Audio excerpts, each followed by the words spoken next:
The rupee has breached the 90 rupees mark per dollar. There are 5 things that I will be covering. First, I will talk about the currency slide.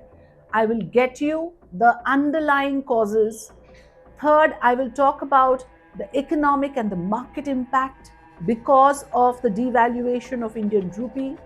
Then I will also go into the political fallout here because that is important, the kind of reactions that are coming in and the pressure that the government is facing. And fifth, we will talk about what next. So let's get started. The Indian rupee sank to an all-time low of 90.24 rupees per US dollar on Wednesday after Tuesday's close of 89.96 rupees per dollar, triggering sharp criticism from opposition leaders who accused Prime Minister Modi of failing to safeguard India's economy despite repeated promises. So what happened? Why the currency slide? And what are the underlying causes? Let's break it down for you.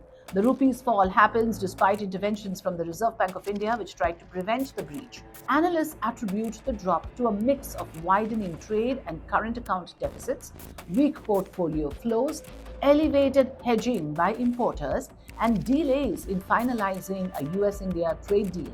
Over 2025, the rupee has fallen roughly 5%, making it one of Asia's weakest currencies. A spike in imports, especially of gold and silver, alongside shrinking exports, has widened the trade deficit to about US dollar $41.68 billion.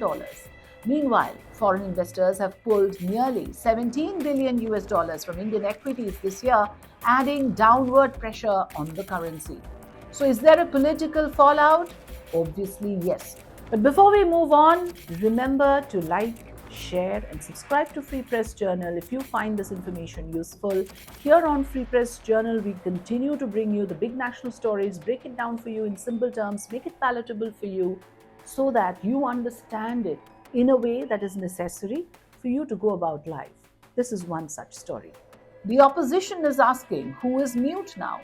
Leading the charge, Trinamool Congress leader Sagarika Ghose recalled a 2013 moment by Modi, mocking the rupee's earlier weakness and asking, now as Prime Minister, who is mute or mourned?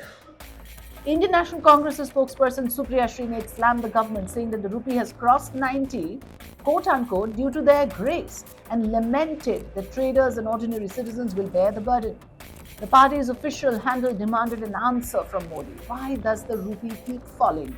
Is the question that is being asked of the Prime Minister. Even in regional politics, Shiv Sena's Aditya Thackeray hit out, noting that the rupee's decline contradicts earlier slogans of Achhe Din. He complained of a conspicuous silence from the finance ministry amid this crisis. Overall, why this is important is simple. It has got to do with household economics. It has got to do with how much we are earning and how much we are spending. Everything adds up. If the rupee devalues in the foreign market, it means that our purchasing power globally has reduced, and that can never be good news. So what is the broader economic and market impact? Let's explain it to you. A depreciating rupee increases the cost of imports, especially essential commodities and raw materials, potentially pushing up inflation, affecting consumers, and raising production costs.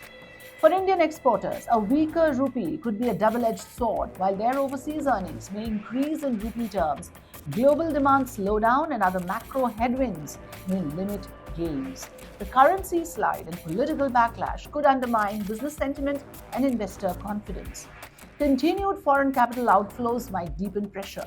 Market watchers expect the RBI to keep intervening, but warn that unless global and domestic fundamentals improve, the rupee may remain under stress. So what happens next?